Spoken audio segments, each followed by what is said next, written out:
Ada sebahagian orang Islam dia kata hudud ni tak sesuai lagi untuk dilaksanakan. Tuan-tuan sekalian, apa alasan untuk kita kata hudud tak sesuai? Apa dia yang tuan-tuan biasa dengar? Apa dia yang paling logik lah, paling logik hudud tak sesuai? Apa dia? Orang tak faham. Okey, orang tak faham. Tuan-tuan faham pasal section 39B Akta Dadah Berbahaya? Faham? Apa dia mala fide, bona fide? Tuan-tuan faham? Strict liability, exclusive possession. Tuan-tuan faham? Cannabis berapa gram mesti ada untuk dikenakan gantung sampai mati, mandatory di bawah section 39B ataupun 39A Akta Dadah Berbahaya. Faham? Saya sebut yang tu pun tuan-tuan nganga dah. Yang tu pun tuan-tuan dah nganga dah. Tapi kenapa undang-undang dadah kita kuat-kuasakan tanpa dipahami oleh orang Taman Seri Kota? Tu belum lagi pergi Taiping, belum pergi Ipoh lagi. Lebih ramai orang tak faham. Tapi kita kuat-kuasakan undang-undang dadah, betul tak? Firearms Act. Faham? Firearms Act, faham? Faham? Oh, makcik faham? Oh, bagus. Dah. Ayat kau faham tadi. Akta senjata api. Tuan-tuan miliki senjata api, dia ada beberapa jenis kategori. Hak paling serius, ada senjata api tanpa lesen, paling serius boleh kena gantung sampai mati mandatori tanpa guna senjata api sekalipun. Tak guna senjata api, tapi kita ada senjata api tanpa lesen, boleh dikenakan gantung sampai mati mandatori. Berapa ramai orang di Taiping tahu? Kenapa kita boleh laksanakan Firearms Act sedangkan berapa ramai orang tak tahu? Tuan-tuan bawa dadah dalam beg, bukan hak kita pun, hak orang. Kita tak tahu apa-apa, no knowledge, without any knowledge, kita tak tahu apa-apa pun kita bawa. Tiba-tiba kena tangkap. Polis ambil tengok cannabis. Kita cannabis pun tak tahu apa benda. Nah, kita ingat ke bedak, ingat ke tepung, rupa-rupa cannabis, ganja. Berapa gram? Minimum 200 gram, minimum 200 gram, gantung sampai mati mandatori. Kenapa dilaksanakan? Sedangkan berapa ramai orang kat Ipoh, orang dekat Kuala Lumpur, di Johor tak tahu apa-apa pun. Jadi yang tu orang kata mengarut.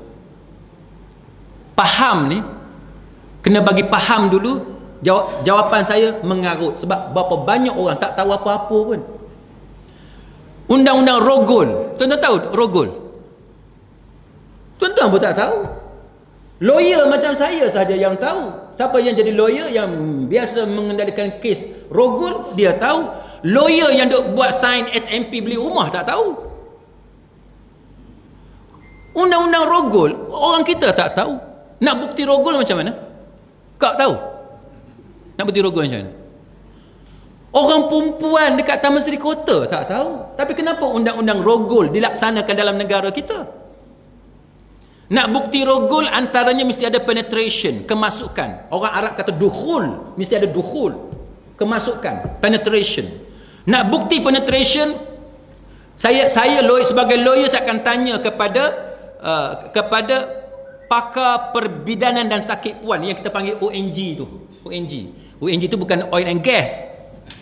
ONG satu lagi. Ni kadang-kadang orang Petronas ada ni dia ingat oil and gas. Bukan oil and gas. Obstetric and gynecologist. Baik, jam tu, kalau tuan-tuan tengok jam, bulat kan? Saya sebagai lawyer saya akan tanya doktor pakar. Ada penetration atau tidak? Kalau doktor kata tidak ada penetration, buang kes. Kalau doktor kata ada penetration, kemasukan, saya akan tanya, wear and tear macam mana? Wear and tear. Tear macam mana? Koyak macam mana? Dia akan beritahu. Koyak pukul 1 ada, pukul 9 ada, pukul 5 ada, pukul 6 ada. Koyakkan tu dia menghala kita ikut jam. Tuan-tuan faham ke? Saya cakap yang tu pun tak faham dah. Itu undang-undang dalam negara kita, section 376, 375 kanun keseksaan. Dilaksanakan dalam negara kita tanpa orang kita faham. Banyak lagi saya boleh bagi contoh kat tuan-tuan. Inggris datang negara kita, dia merdekakan negara kita tahun 1957. Dia bagi kepada kita undang-undang yang tuan-tuan faham tak? Tuan-tuan pun tak faham, dia bagi, dia tinggal gitu je. Bila hudud, kena bagi faham dulu. Yang undang-undang orang putih, satu benda pun kita tak faham, kita diwajibkan terima. Ini adalah satu benda yang paling mengarut yang dilakukan oleh manusia, yang nama dia syaitan. Manusia syaitan. Nama je Islam tapi manusia syaitan. Baik. Boleh? Satu lagi. Ni cerita ni kena tambah 1 jam lagi je. Apa benda yang zalim hudud ni? Apa benda yang zalim? Boleh kita tahu apa benda yang zalim? Boleh? Potong tangan. Haji kata potong tangan yang zalim kan? Orang duk cakap kan? Orang duk kata potong tangan ni zalim. Nak tanya tuan-tuan, potong tangan dengan gantung sampai mati, mana lebih zalim? Potong tangan, tahu potong? Tahu? Potong tangan dengan gantung sampai mati. Sampai mati ni, gantung. Gantung ni, cerita dia zaman dulu, kadang-kadang tali panjang sangat. Bila tali panjang sangat, leher putus. Dia jatuh laju, putus. Jadi mayat tu bercerai dengan kepala. Kadang-kadang tali pendek sangat. Bila tali pendek sangat, menyebabkan orang tu ambil masa 45 minit, sejam baru mati. Lah macam tu. Sampai lidah terkeluar, mata terbeliak. Sebab tu banduan yang hukum gantung sampai mati, teruk mayat dia. Zaman sekarang dah canggih dah, kita calculate, kita kira. Berat dia berapa? Katalah 80 kg. Apa ni makcik, berat berapa? 40. 40 kg. 40 kg. Kira tali panjang mana supaya bila jatuh tu tepat. Dia patah tengkuk tu, mati on the spot tanpa menyeksa banduan. Zaman sekarang. Jadi zaman sekarang tak ada dah. Keluar lidah tak ada dah zaman sekarang. Ataupun putus leher tak ada dah. Dia patah tengkuk, mati on the spot. Baik, antara potong tangan, curi ni dengan gantung sampai mati, mana lebih dahsyat? Ke ada orang tamu Seri Kota kata potong tangan lebih teruk? Tak. Tengok orang kecil manis, nak mati ke nak kerat kaki? Tanya. Orang kecil manis, hang nak mati, pakcik nak mati ke nak potong kaki? Semua kata nak potong kaki belakang. Betul tak? Semua kata potong kaki. Tak apa, rela potong kaki. Maknanya potong tangan lebih baik daripada gantung sampai mati. Dalam negara kita, tuan-tuan sekalian, dadah 39B gantung sampai mati. Firearms Act gantung sampai mati. Rompakan bersenjata gantung sampai mati. Kenapa tak kata yang tu sebagai zalim? Kenapa kamu kata potong tangan sebagai zalim? Jawapan dia kerana kamu syaitan. Kamu syaitan. Kamu kata kepada undang-undang Islam zalim. Kamu tak berani kata undang-undang Inggeris sebagai zalim. Kamu syaitan. Jahatnya manusia. Dia sampai buta, tuan-tuan. Ini Quran, tuan-tuan. Boleh kamu kata zalim kepada Quran? Apa lagi? Banyak tuan-tuan. Ada sejam. Tak cukup. Apa lagi? Ni orang kata sekarang ni, sebab kita ni ikut Umar Al-Khattab. Umar Al-Khattab kalau kemarau, dia kata kan, kemarau kita tak boleh potong tangan orang. Dia kata negara kita ni ramai lagi orang miskin. Dia kata kita tak boleh buat hudud. Soalan sekarang ni, pencuri tu miskin ke kaya? Soalan sekarang ni, yang mencuri tu orang bukan miskin, orang kaya. Yang kita nak potong tangan ni hak mencuri tu. Yang duk kat baling, duk dekat gerik, hak duk dekat Pengalan Ulu tu hak miskin. Yang tu tidak mencuri, yang mencurinya orang kaya. Jadi kita kerat tangan orang mencuri. Kalau si pencuri tu miskin, barulah kita maafkan dia sebab dia miskin. Undang-undang Islam kata, kalaulah orang tu dia mencuri sebab dia miskin, bila dia curi barang orang tu, mangsa tadi Umar Al-Khattab ganti barang yang dicuri 2 kali ganda. 2 kali ganda, tuan-tuan. Syekh Yusuf Al-Qaradawi dalam kitab dia Al-Madkhal li Dirasati Syari'atil Islamiyah, dia kata bahawa Umar Khattab ganti 2 kali ganda. Kita sekarang ganti tak? Tuan-tuan kena curi. Siapa curi? Taib Pik. Taib Pik tahu Taib Pik? Yang sisa dadah tu, dia pecah masuk rumah kita, dia curi habis gelang-gelang apa semua kan. Dia ambil duit. Duit pula bukan simpan elok, dia buh dalam bawah tilam lah, bawah bantal lah, dalam sarung bantal. Macam mak mertua saya, ni video ada pula. Macam mak mertua saya, tuan-tuan, dia simpan duit dalam buku, dalam kitab-kitab. Saya pula jenis rajin baca kitab.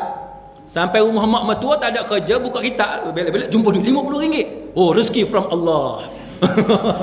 Pasal aku rajin baca kitab ni, pahala daripada Allah Ta'ala, dapat sekeping. Buka kitab pula, jumpa pula 100. Allah, amin, alhamdulillah, banyak saya dapat duit, tuan-tuan. Beritahu kat isteri, apa banyak duit dalam kitab ni, abang jumpa dapat banyak duit. Rupa-rupanya duit mak mertua saya. Dia simpan sikit-sikit, ada selai dalam buku ni, ada selai buku tu, sampai dia pun dah tak ingat dah buku mana dia pergi letak. Lah kali anak menantu dia hak baik ni dah jumpa. Nasib baik saya ni baik. Kasi ni jenis type P juga, syok. Kan? Jadi tuan-tuan sekalian, bila berlaku kecurian ni, ganti 2 kali ganda. Kita di Malaysia sekarang ni, kalau berlaku kecurian, tuan-tuan pergi report polis, dapat tak duit tu balik? Tak dapat. Tak dapat. Kerajaan takkan ganti duit, tuan-tuan. Kerajaan takkan ganti duit, tuan-tuan. Undang-undang Islam kata kerajaan akan ganti duit, tuan-tuan. Hak mana baik? Tuan-tuan tanya orang Cina, orang India, dia nak hak mana? Undang-undang Malaysia sekarang ke undang-undang Islam? Kalau kita bagi tahu yang ni kepada mereka, keindahan undang-undang Islam, Cina dengan India pun nak undang-undang Islam. Siapa tak mau dapat ganti balik, betul tak? Ganti balik 2 kali ganda. 2 kali ganda. Kerajaan akan ganti balik. Sama juga muslimin muslimat sekalian, kes kemalangan jalan raya. Mak dengan ayah, anak dia mati. Anak dia umur katalah 22 tahun, 21 tahun. Budak tahun 3, tahun 2 kan, lebih kurang kan. Apa yang mak dengan ayah akan dapat? Mak dengan ayah akan dapat apa? Bila anak mati accident, mati on the spot, apa yang mak ayah akan dapat? Dapat mayat. Selain daripada mayat, dia dapat duit, dia panggil bereavement. Bereavement ni maknanya duit kedukecitaan, duit kesedihan. Berapa? Undang-undang Malaysia kata 10,000. Siapa yang ajar 10,000 ni? Undang-undang England, Civil Law Act 1956 mengatakan bahawa Malaysia ikut England. Apa yang England buat, Malaysia ikut. England kata siapa yang mati macam tu dapat 10,000. Selain daripada tu tak dapat apa-apa. 10,000 je. Undang-undang Islam kata apa? Undang-undang Islam, kalau mati anak accident, orang langgar mati on the spot, dapat apa? 100 ekor unta. 100 ekor unta, kadar sekarang dia boleh jadi RM400,000 hingga RM500,000. Tuan-tuan nak mana? Nak RM400,000 atau RM10,000? Saya student saya yang Cina, yang India pun terkejut. Dia kata macam ni ke undang-undang Islam? Saya kata yes, macam ni undang-undang Islam. Dia kata kalau macam tu, kami pun nak undang-undang Islam. Siapa nak 10,000? Daripada 10,000 baik 400,000, betul tak?